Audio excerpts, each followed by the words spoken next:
اعوذ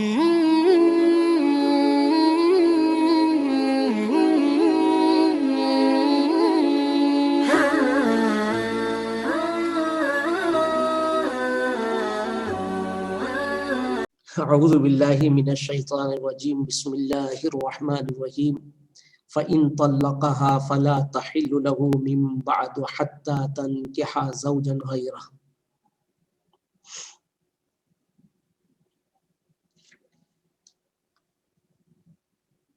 اس سے قبل آیت میں طلاق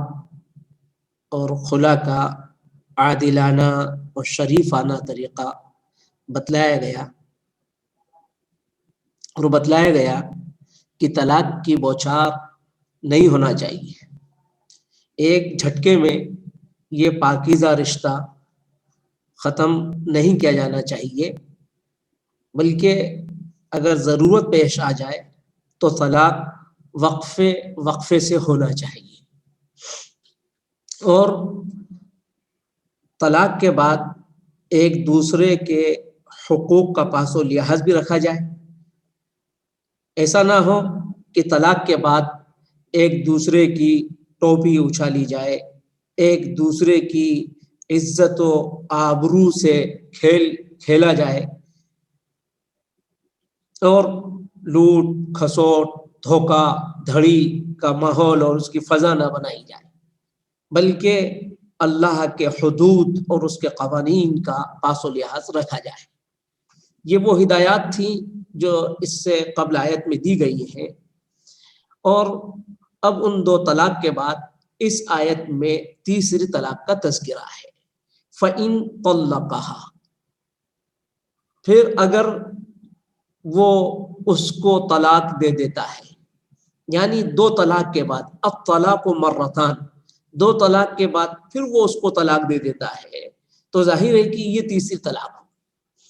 تیسری طلاق کا کیا حکم ہے وہ اس آیت کریمہ میں آگے بیان کیا جاتا ہے، لیکن قرآن مجید کا یہ اسلوب جہاں تیسری طلاق کا تذکرہ ہوا ہے فَإِن طَلَّقَهَا سے،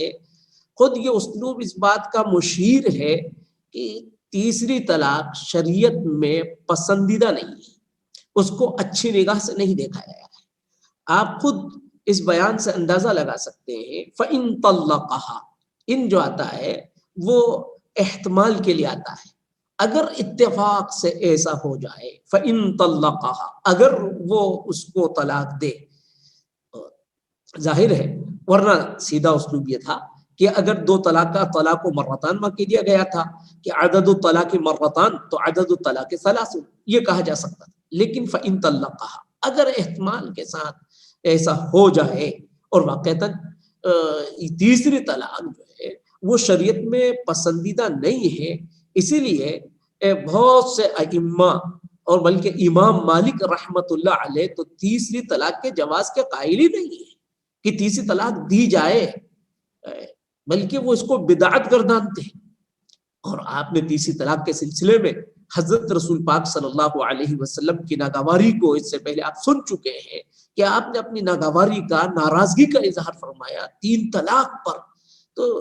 یہ تیسری طلاق وہ کوئی پسندیدہ نہیں، اور واقعتاً یہ تیسری طلاق پسندیدہ نہیں ہے، اسی لیے اس کے لیے اس کو روکنے کے لیے شریعت نے بڑی کڑی شرط لگائی ہے، فَلَا تَحِلُّ لَهُ مِن بَعْدُ حَتَّى تَنكِحَ زَوْجًا غَيْرَهُ، یہ جو بات کہی گئی ہے فَلَا تَحِلُّ لَهُ، تیسری طلاق کے بعد وہ مطلقہ اس کے لیے حلال نہیں ہوگی، فَلَا تَحِلُّ لَهُ مِن بَعْدُ حَتَّى تَنكِحَ،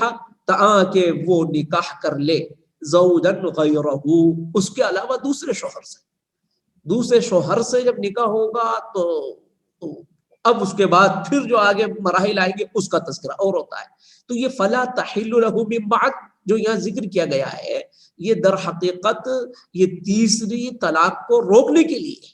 کہ وہ حلال نہیں ہوگی، یہ اتنی جو کڑی شرط لگائی ہے کہ وہ اس مرد کے لیے دوبارہ حلال نہیں ہو سکتی ہے تاکہ وہ کسی دوسرے مرد سے نکاح کرے۔ یہ ظاہر ہے کہ ایک غیرت مند مرد جو ہوگا اس کو اگر اس کا خیال آئے کہ اس کو اس تیسری طلاق کے بعد اس نازک مرحلے سے گزرنا ہوگا، اس کی بیوی کو کسی دوسرے مرد سے نکاح کرنا ہوگا، وہاں شب گزاری ہوگی اور پھر جا کر کہیں وہ اس کے پاس آ سکتی ہے، تو ظاہر ہے کہ ایک غیرت مرد اس بات کو سوچ کر کسی کو طلاق دینا تو دور کی بات ہے، وہ تیسری طلاق کے بارے میں سوچ بھی نہیں سکتا ہے کہ مجھے تیسری طلاق بھی نہیں ہے۔ یقیناً یہ ایک ایسا داغ و دھبا ہے جو زندگی میں کبھی دھلنے والا نہیں ہے۔ اس لیے شریعت نے بڑی قوت کے ساتھ کہا کہ دیکھو تیسری طلاق کی ضرورت نہ کرنا، اگر تیسری طلاق تم نے دی تو پھر اس کے بعد تمہیں یہ ناگوار صورت سے گزرنا ہوگا، اور وہ یہ ہے فلا تحل له من بعد حتى تنكح زوجا غيره۔ پھر آگے شریعت نے بتلایا فَإِن طَلَّقَهَا، پھر اگر وہ اس کو طلاق دے، یعنی دوسرا شوہر اس کو طلاق دیتا ہے، تو فلا جناح علیہما، کوئی حرج نہیں ہے، کوئی گناہ نہیں ہے ان پر، یعنی دونوں پر، ان یتراجعا، کہ وہ ایک دوسرے سے رجوع کر لے، ان ظنا ان یقیما حدود اللہ، ان شرطیہ ہے، شرط یہ ہے کہ دونوں کو غالب گمان یہ ہو کہ وہ اللہ کے حدود کو قائم رکھیں۔ اب یہاں پر آپ دیکھیں فَإِن طَلَّقَهَا کا اسلوب بھی ایسا ہی ہے جو پہلا والا اسلوب ہے۔ ایسا نہیں ہے کہ شریعت میں یہ دوسرے مرد نے جو نکاح کیا ہے اب وہ دوسرا مرد بس نکاح کرنے کے بعد آج نکاح ہوا اور کل اس کو طلاق دے دے، یہ نہیں، وہ ازدواجی زندگی اس کے ساتھ گزارے گی، اور جیسے ایک عام حالات میں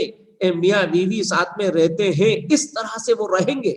اور اتفاق سے ان کی زندگی اجیرن ہو جائے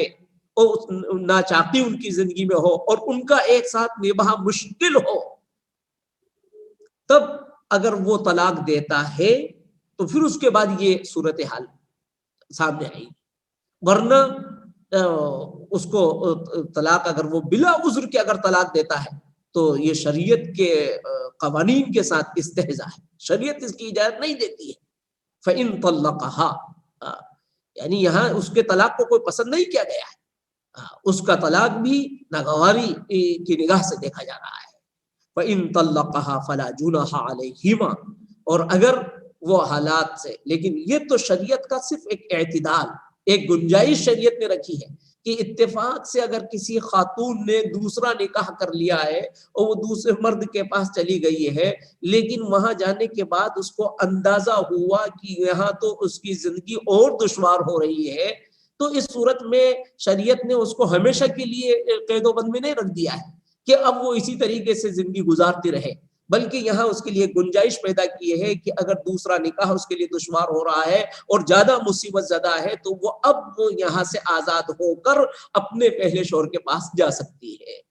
جیسا کہ حضرت رسول پاک صلی اللہ علیہ وسلم کے زمانے میں ہوا۔ حضرت فعل قرظی نے اپنی بیوی کو طلاق دی، اس کے بعد ان کی بیوی نے ایک دوسرے صاحب عبد الرحمن بن الزبیر سے نکاح کر لیا، اور جب وہ عبد الرحمن بن الزبیر کے پاس گئیں تو حضرت عبد الرحمن بن الزبیر نے ان کو طلاق دے دی، اور ان سے مقاربت بھی نہیں ہوئی تھی، اور انہوں نے اللہ کے رسول صلی اللہ علیہ وسلم کے پاس جا کر اپنے مسئلے کو بیان کیا کہ اللہ کے رسول، میں تو عبد الرحمن بن زبیر کے پاس نہیں رہ سکتی، اور انہوں نے جو عذر تھا وہاں اللہ کے رسول صلی اللہ علیہ وسلم کے سامنے اس کا اظہار بھی فرمایا، ان کی کہ وہ کمزور مرد ہیں، یہ انہوں نے ذکر کیا۔ اللہ کے رسول صلی اللہ علیہ وسلم نے اس وقت ان سے دریافت کیا تمہاری اور ان کے درمیان میں مقاربت ہوئی نہیں ہوئی؟ انہوں نے مقاربت کا انکار کیا۔ اللہ کے رسول نے فرمایا ایسا نہیں ہو سکتا حتی تذوقی عسیلتہ ویذوق عسیلتک،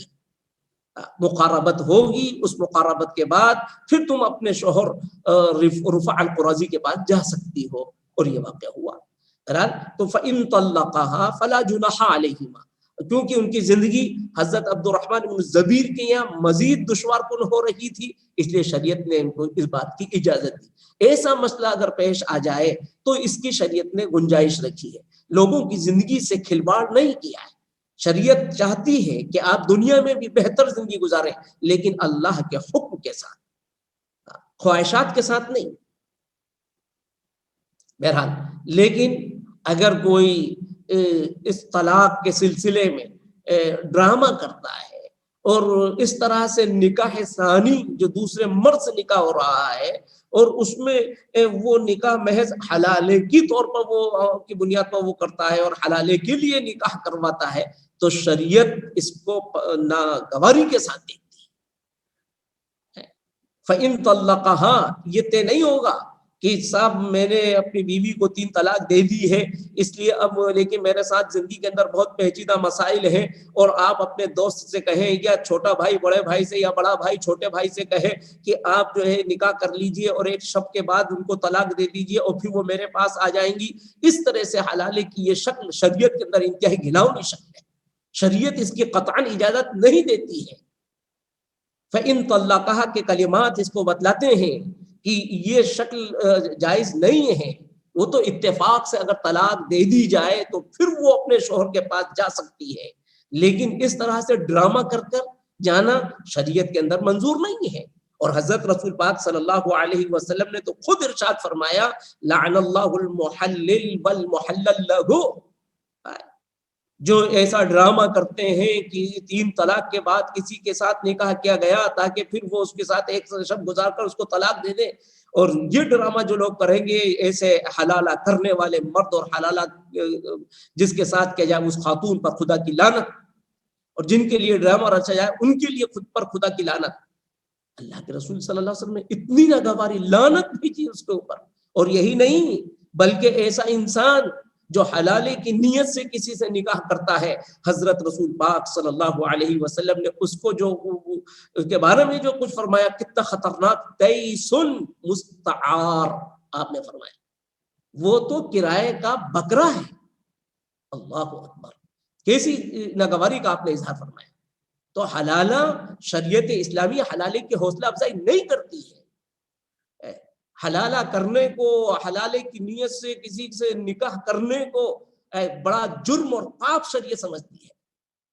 کسی سے اس ڈرامے کے طور پر نکاح کرانا وہ حرام ہے شریعت کی نگاہ میں، یہ ڈرامہ شریعت کو پسند نہیں ہے۔ ہاں وہ تو اتفاقی بات، اور مسائل اگر پیچیدہ ہو جائیں تو اس میں یہ شکل اس کی اجازت شریعت نے دی ہے، لیکن حلالہ کی حوصلہ افزائی نہیں کی۔